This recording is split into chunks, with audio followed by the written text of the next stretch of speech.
Hudson County View live and uncut. I'm your host, the guy with the largest arms, the greatest charms, and the words that do the most harm, John R. Heinis, with the latest and greatest in Hudson County news. So today, for actually the first time ever in our about 4 years of doing this, I'm going to be doing a bit of a double header. What I mean by that is we're going to skip the recap today. Obviously, we didn't have any guests last week. This week we have two. First, I'm going to be joined with Jersey City Board of Education President Natalia Ioffe, and this is a timely guest because they just voted on the preliminary $1 billion budget last night, so obviously we always have a lot to discuss when it comes to budget season at our local Board of Education here in Jersey City, so we're going to talk about that. And also today, I'm fortunate to be joined by Craig Guy. He is the Chief of Staff to current Hudson County Executive Tom DeGise, and he is also a candidate for Hudson County Executive in the June 6th Democratic primary. So we're going to chat with them at length right after this word from our sponsors. Jersey City Ford Certified Parts and Service, located at Route 440 and Communipaw Ave, is your #1 source for Ford and Lincoln automotive needs.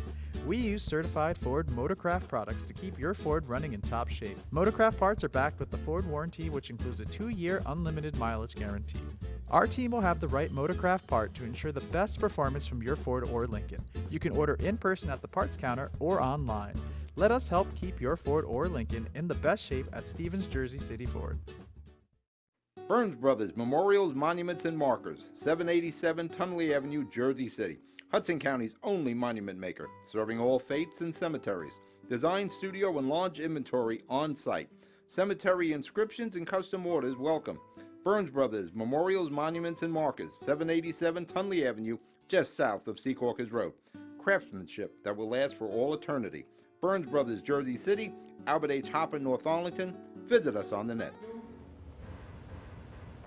Hudson County View live and uncut. John R. Heinis. As I mentioned a few moments ago, my first guest today is Jersey City Board of Education President Natalia Ioffe. Natalia, thanks for joining me. Thank you, John. Thank you so much for having me. And like you said, in such a timely fashion. Yes, we're lucky to have right after the vote. So look, it was another long one, about 4.5 hours, a little more actually, but whatever, 4.5 we could call it. And it's about $1 billion budget. You're looking at a $51 tax decrease for every home assessed at about $470,000. And the tax levy as a whole is up about 27%. I could go on, but you know the budget better than most people, and it passed unanimously on first reading, this prelim. Yes. So look, it must be a big relief to go into this thing knowing that there's a tax decrease. So with that in mind, tell us just the whole process and how you felt about this product that was in front of you last night. Absolutely, and I did speak about it last night at the meeting as well. You know, we had a good turnout from the community. Most of them were our educators, but parents as well.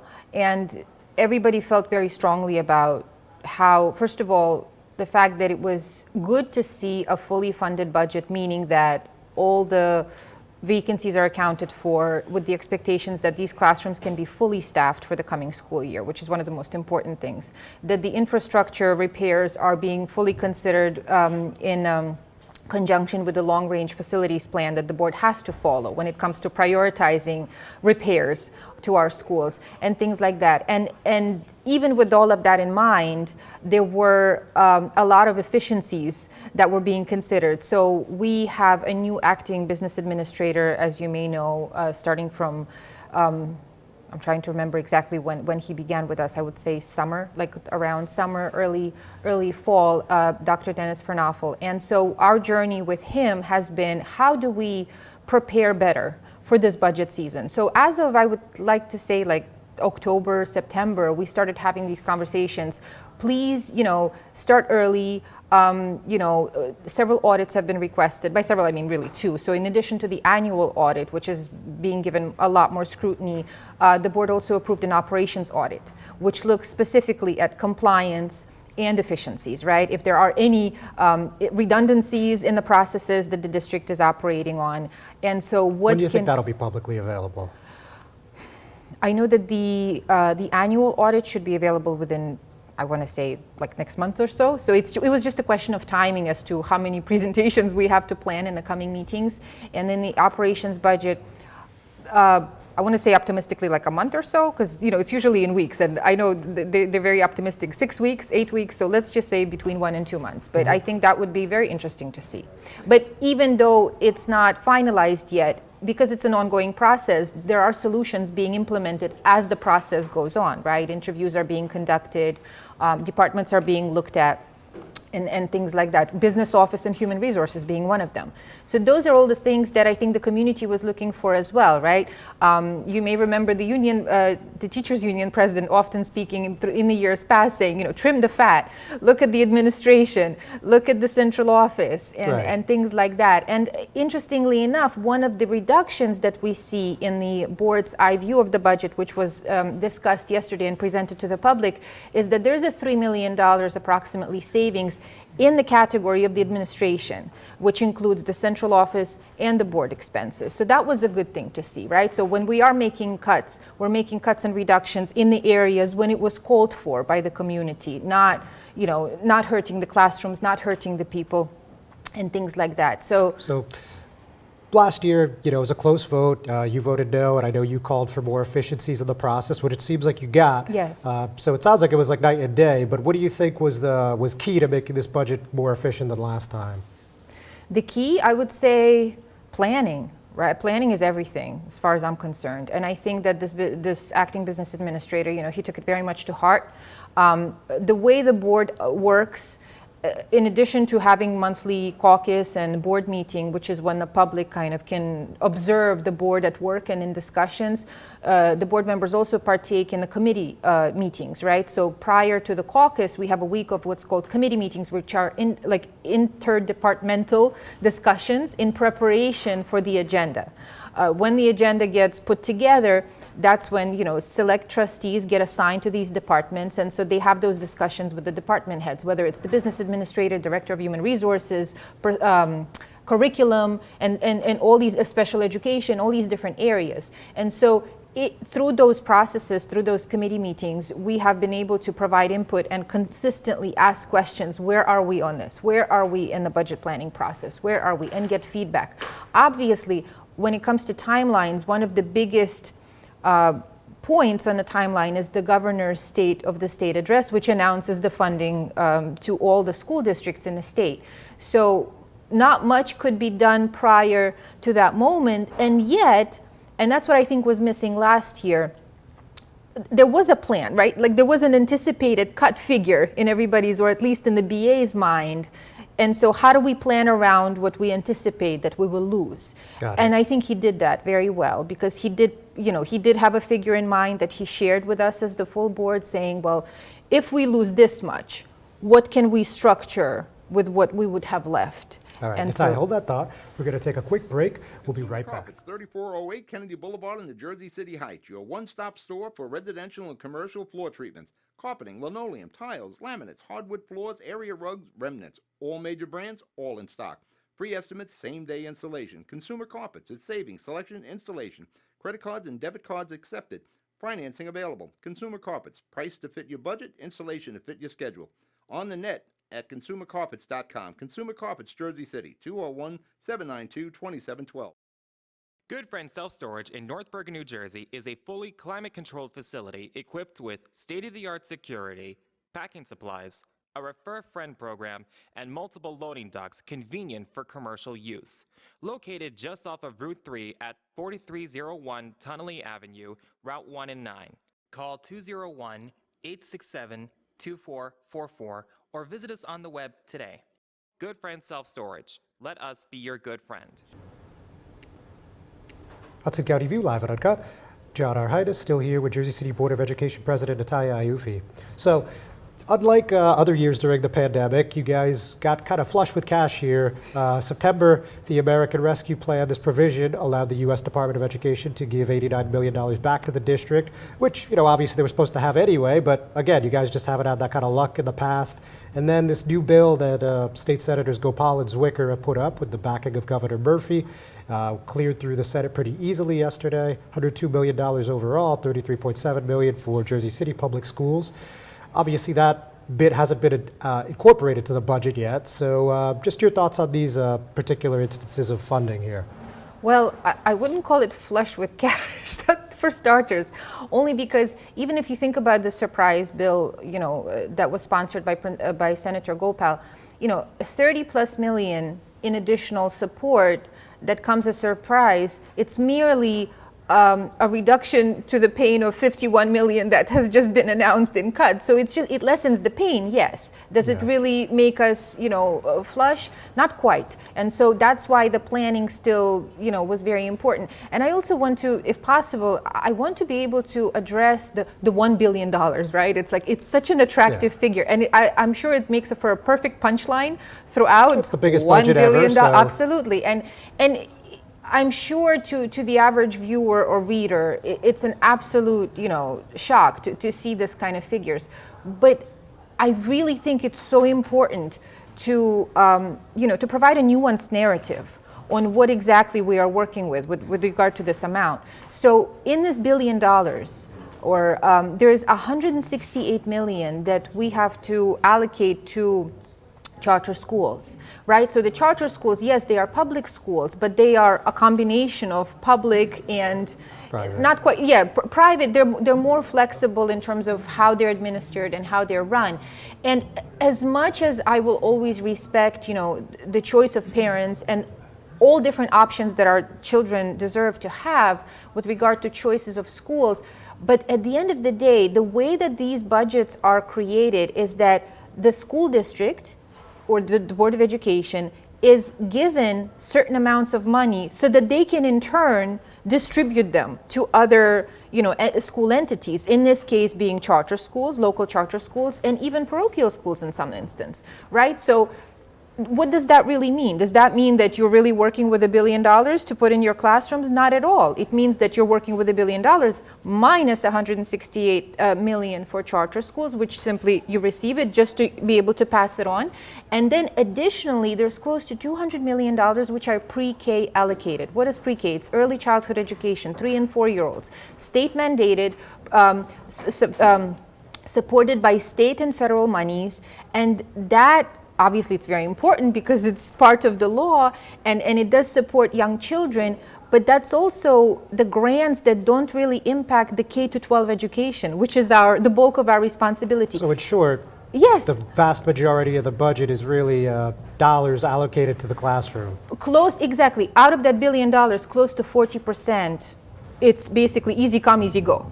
You know what I mean? And what remains, that will go to support the K-12, classroom education. So right. I just think it's very important to understand that, and I think that's what most taxpayers, most voters, they don't really receive that information clearly, and I think it's unfair, in terms of how then the school districts and the school boards get judged in the process. Point taken. And to my original point, if I may, so typically you got the 89 million from the federal government minus the 51 from the state, but then plus 33.7 from the state. I'm just saying that's a better outcome than you've typically been seeing in the past few years. So that was all I was getting at there. So anyway, as far as being treated unfairly, obviously it's no secret you guys have been feuding with City Hall for, I don't know, as long as I can remember, but it definitely was amplified during the pandemic. And now the tables may have turned here. I don't know what the municipal budget's going to look like, but I'm sure we're going to hear a lot of sparring as that comes out. So, I mean, has there been any more collaboration? Has there been any sort of peace treaty here or not really? Well, if it were up to me, honestly, and I think everything is in our hands and in our power in terms of, once again, setting the narrative and building relationships. And I think that the times as they are changing, perhaps it's time to stop throwing the proverbial stones and the time has come to begin to gather them, right? So one of the big issues that came up in our budget, in our caucus last night in terms of the public commentary was a reminder of the payroll tax existence, right? So that was an initiative by our municipal government in order to support the schools. And it's a mechanism that was created in partnership, right? So our clearest argument in this sense is okay, in order for us to stop sparring over the tax line, right? How much each governing body receives, what portion of the tax bill, why not look at what has been specifically created as an additional mechanism, which is the payroll tax in this case, right? And in the conversations about perfecting the collection mechanisms, making sure that it's working the way it's supposed to, making sure that the estimations of $86 million per year are actually coming to fruition. Precisely, right? Because I will point out that in the last 2 years on the school board's end, that amount has been reduced to kind of a stable 65 million, at least what we have on the books. So Gotcha. that's a big difference, right? It is, absolutely. Madam President, thank you for coming in and joining me. Thank you so much, John. Chat soon, ladies and Thank you for gentlemen. having me. Thank you very much for tuning in. We're not done yet. We're going to take a quick break. Panepinto Properties, Jersey City, shaping the workplace with state-of-the-art office spaces and addresses your company desires. Building residences that define your home environment, adjacent to all modes of transportation with on-site parking available. The right address, the right lease. Call 201-521-9000 or visit online at panepintodevelopment.com. Panepinto Properties, building Jersey City for everyone. Newport, the luxury waterfront community on the Hudson River, offers a quality of life you deserve in one of our many high-rise towers. With amenities such as the on-site Newport Path, light rail, Newport Town Square, 3 playgrounds, dog run, upscale restaurants, retail giants like Kohl's, JCPenney, Macy's, and Target. Morton Williams and Acme Supermarket are just outside your front door. A health and fitness center, skating rink, and medical facilities are also on site. Enjoy the New York skyline from our waterfront and various parks. Manhattan is just one pass stop away, or a quick ride through the Holland Tunnel. Nursery and private elementary schools all on site. 12-screen movie theater at the Newport Center Mall. Looking to visit? Stay at the Westin or Marriott Hotel. For more information, visit us at newportnj.com. Make lasting memories to cherish forever. It's incredible. It's you, Newport. Live like you want. Not everyone celebrates the birth of a baby. You have options. Don't panic. New Jersey has safe havens for unwanted infants. Leave the baby with staff at any hospital, ER, police or fire station, or rescue squad. Call the number on your screen for safe haven locations or go to www.njsafehaven.org. No shame, no blame, no names. Safe Haven.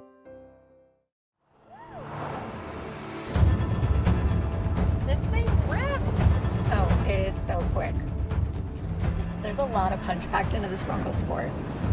It's got a ton of horsepower. I love it. All right, now we're getting hairy. Now we're getting the fun stuff. Yeah.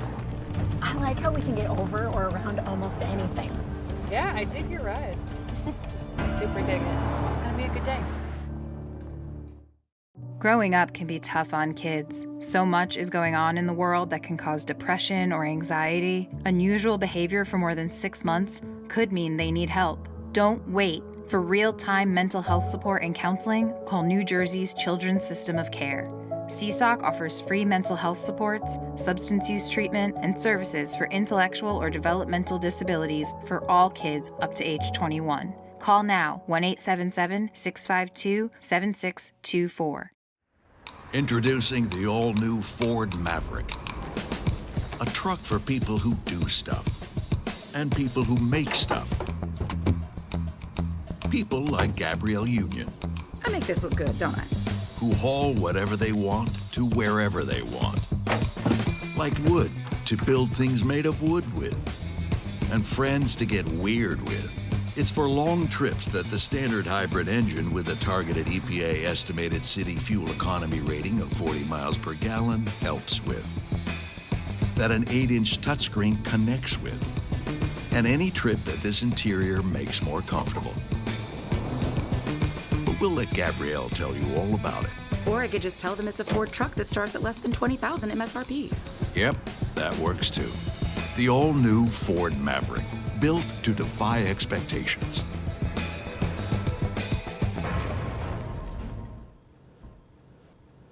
Hudson County View live and uncut. I'm still your host, John R. Heinis, and as advertised, my second guest today is Hudson County Executive Tom DeJesus Chief of Staff, Craig Guy, and he is also a Democratic candidate for Hudson County Executive in this June 6th primary. Craig, thank you for coming in. No, thank you, John. So, you've been the Chief of Staff for close to 2 decades now? Well, actually, since 2016. Oh, okay. I've been working with Tom as deputy and started in the end of 2002.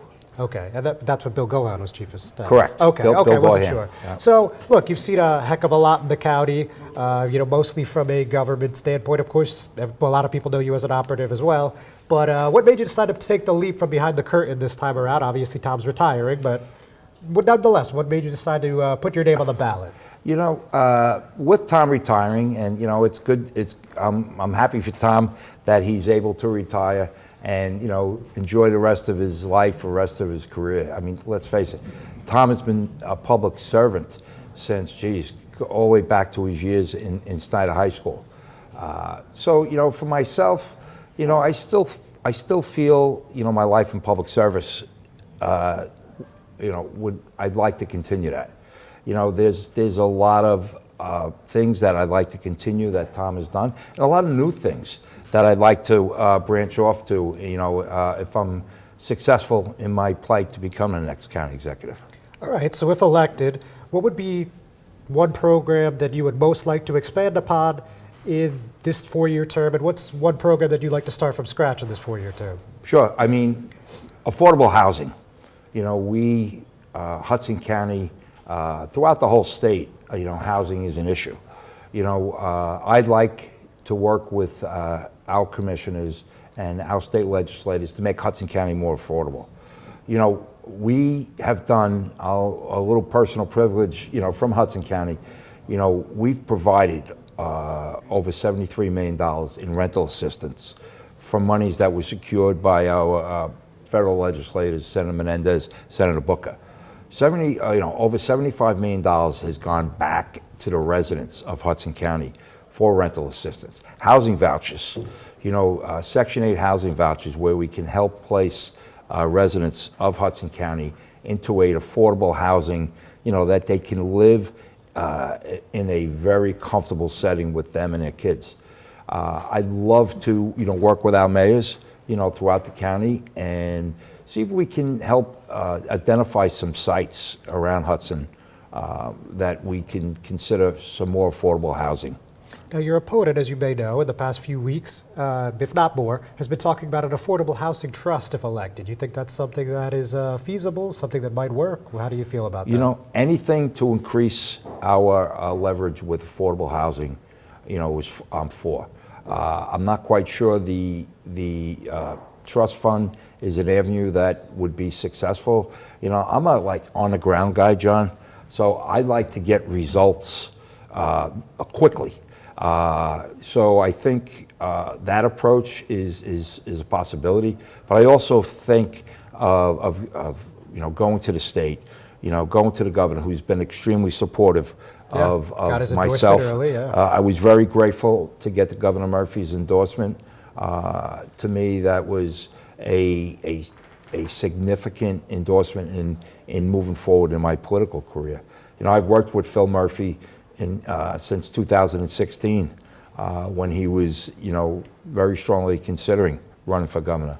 And here we are, 2023, and now, I'm asking for his support, and he was grateful enough to show his support, as well as Senator Menendez and Senator Booker, along with our mayors, which is the most important thing to me. So there's a lot of work that can be done, and I'm looking forward to the challenge.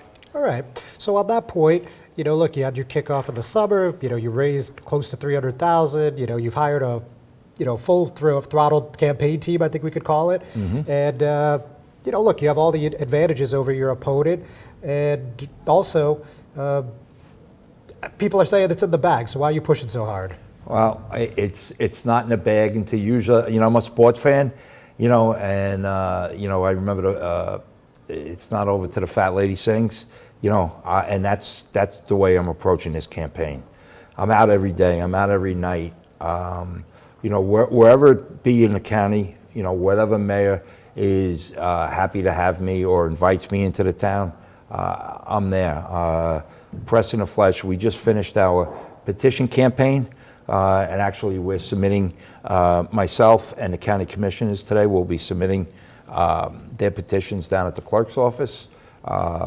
I'm happy to hopefully be officially placed on the ballot. So there's a robust team that I have in place that from day one I approached this campaign. If I'm lucky enough to receive those endorsements, which I have to work now to gain that continued support, both from the mayors and the constituents in Hudson County. Thanks, Craig. Don't go anywhere. Ladies and gentlemen, stay put. We're just going to take a quick break. We'll be right back.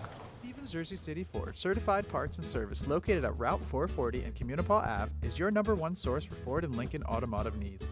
We use certified Ford Motorcraft products to keep your Ford running in top shape. Motorcraft parts are backed with the Ford warranty, which includes a 2-year unlimited mileage guarantee. Our team will have the right Motorcraft part to ensure the best performance from your Ford or Lincoln. You can order in person at the parts counter or online. Let us help keep your Ford or Lincoln in the best shape at Stevens Jersey City Ford.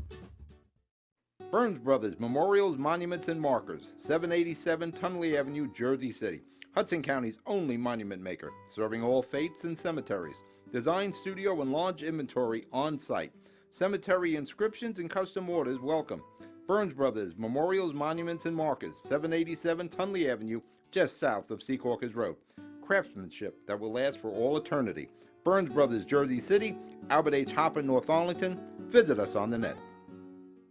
Consumer Carpets, 3408 Kennedy Boulevard in the Jersey City Heights, your one-stop store for residential and commercial floor treatments, carpeting, linoleum, tiles, laminates, hardwood floors, area rugs, remnants, all major brands, all in stock. Free estimates, same-day installation. Consumer Carpets, it's savings, selection, installation. Credit cards and debit cards accepted. Financing available. Consumer Carpets, price to fit your budget, installation to fit your schedule. On the net at consumercarpets.com. Consumer Carpets, Jersey City, 201-792-2712. Hudson County View, live and uncut. John R. Heinis, and I'm still here with the Chief of Staff, the Hudson County Executive, Tom DeGees. That's Craig Guy, and he's also a Democratic candidate for Hudson County Executive. So, Craig, there's two things that people have been bringing up that are supporting the other side, right? The one, with something that has been profiled, this 1988 arrest, which later got, I believe it was overturned, right? Or the indictment, I guess, was thrown out? No, I was never indicted, John. Was it a complaint, was it? It was by a complaint. It was a complaint. No indictment ever took place. Okay, so by criminal complaint, and it ended up being tossed eventually, right? So, people are saying when there's smoke, there's fire and all that stuff, to some extent anyway. But look, when you look back on it, what do you see and what do you recall? It was a tough part of my life, and I was very happy, that it was resolved in the way it was. There was no criminal indictment. Everybody is entitled to their day in court, as they say. I got mine, and the courts and the judges and the judge provided that there was no evidence to lead to any indictment. So I've moved on. Fair enough. And they just said insufficient evidence? Was that essentially? No, not even. It was dismissed. Dismissed. Okay. Now, the other thing that's more current is we're talking about these mailers that say, contact the chief of staff, and there's a picture of you, and it's, paid for by the county, and they're saying this is at best an unfair use of county resources, and at worst, this is some sort of ELEC or, campaign violation. So how do you read that situation? Well, first, it's not an ELEC violation. We were very conscious of all the ELEC laws that cover the state of New Jersey. I'm happy to say, that Tom DeGees in 20 some odd years never had one violation of his in violation of ELEC laws. And I too would like to carry that mantra and not violate and have my folks violate any part of that. I'm happy to say, John, that with that flyer, thousands people have responded to the rental assistance program, people emailing, people calling my office, people showing up at my office to say thank you and how do I advance to the next step. To me, that program, that flyer, that mail has produced a host of people that we can help. And that's why I'm in this governmental political world. I want to help. And to me, if I can help one person, I'm happy. If I can help 100, if I can help 1,000, I'm happy. So as far as the flyer goes, I think it was meant, and it proved that it was there to help people, and that's what it's doing. Right, so you feel like this was pure government outreach, nothing to do with politics. I 100% feel that way because of and like I said, the thousands of people that we've helped so far. Okay. All right, so now, when you're talking about the primary, obviously there's a lot of people on this ballot. You have all our county commissioner candidates, many of which are incumbents. And then, we had some shakeups in our legislative district. So, I guess you're kind of like the captain of the ship to some extent, right? A lot of people are looking to you to help organize this whole ballot. Would that be fair to say? That's fair. That's correct. I'm proud of the people that I'll be running with. From our state senators, who's a harder worker than Senator Stack? Who's a harder worker than Brian Stack? We have incoming, with hopes of being elected as a senator, Raj Mukherjee. Angela McKnight, with the experience that she has, down in Trenton, will now hopefully be elected as a state senator. And if you look across our whole ticket, John, you will see one of the most diverse tickets in the state. Whether it be the state legislators or the commissioners themselves, I'm proud to be saying that I'm running with Senator Stack, Mukherjee, and McKnight.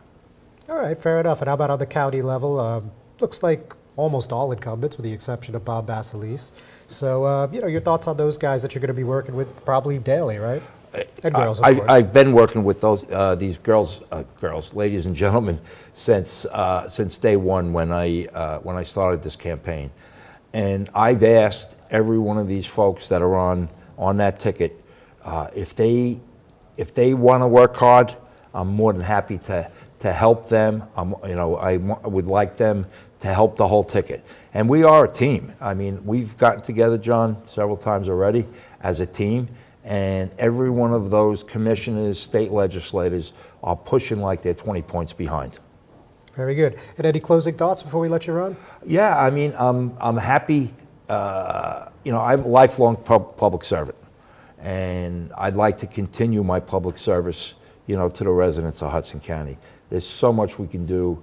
I'm a proponent of education, with the community college and the school's technology, affordable housing. Crime, to the extent that the sheriff's office can help the municipalities with that. These are all Vision Zero. I'm real proud of our Vision Zero program, Smart Cities program, that is going to be a new adventure that we're embarking on. Actually, you just reminded me real quick, where do you stand on bike lanes in terms of county roads? Bike lanes, I'm supportive where they make sense.